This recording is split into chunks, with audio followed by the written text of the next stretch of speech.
Good morning friends. তোমরা হয়তো ঠিক জানো না যে ঘটক পারে না এমন কোনো কাজ নেই। যে কোনো 2 নম্বরই বাজে মালকে ওরা ঠিক তোমার ঘাড়ে গুছিয়ে দেবে, তোমার লাইফটা বরবাদ করে দেবে।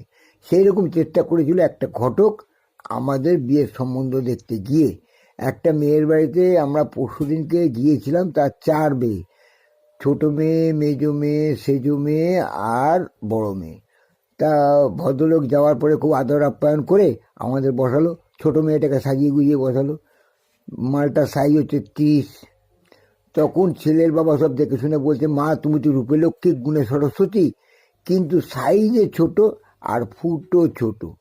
সেই শুনে মেয়ের মা বলছে যে ইস, এটা হলো না, ঠিক আছে আপনি সেজো মেয়েটাকে দেখুন। সেজো মেয়েটা এলো, তার পাক্কা 32। বলছে, মা তুমি তো রূপে লক্ষ্মী গুণে সরস্বতী, কিন্তু সাইজে ছোট, ফুটও ছোট। সেই শুনে মেয়ের মার মনটা একটু খারাপ হলো। বলে তাহলে আপনি একটা কাজ করুন, আপনি মেজো মেয়েটাকে দেখুন। মেজো মেয়েটা এলো, ওরে বাপরে, তার সাইজ 36 এবং দেখতে শুনতে ভালো, গাবদা গুবদা মাল।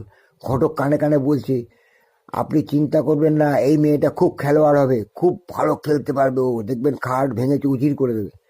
শুনে দেখে ছেলের বাবা সেই একই কথা, মা তুমি তো রূপে লক্ষ্মী গুণে সরস্বতী, কিন্তু সাইজে ছোট, ফুটও ছোট। এই শুনে মেয়ের মার মন আরও খারাপ হয়ে গেল। তখন বলে, ঠিক আছে আপনি বড় মেয়েটাকে দেখুন। ওরে বাবা, বড় মেয়েটা এসছে, তার সাইজ 40, কাবদা মাল একেবারে, রসবতী। দেখে শুনে ছেলের বাবা বলছে, মা তুমি তো রূপে লক্ষ্মী গুণে সরস্বতী, কিন্তু সাইজে ছোট আর ফুটো ছোট। সেই শুনে মেয়ের মা কি জোর খসে গেছে, বলছে যে আমার মেয়ের সাইজে ছোট, ফুটো ছোট, কি বলছেন আপনি? আমার মেয়ের যা সাইজ, একটা যদি আপনার ছেলের মুখে ঢুকিয়ে দেয়, আপনার ছেলে তো মাটকে মরে যাবে। আর ফুটো ছোট কি বলছেন? এইরকম মোটা মোটা নারকেল গাছ যদি এই ফুটোতে ঢুকিয়ে দেন, সোজা ঢুকে যাবে আর টানবেন বেরিয়ে যাবে। আপনার কোনো চিন্তা নেই, এই ফুটো আর এই সাইজ আপনার ছেলেকে দমিয়ে রাখবে। সেই শুনে ছেলেবাবু বলছে, না না না, আপনি ভুল বুঝবেন না। সাইজ মানে হচ্ছে আমার ছেলের ভালো নাম হচ্ছে সাইজ, আর ফুটো হচ্ছে ডাক নাম।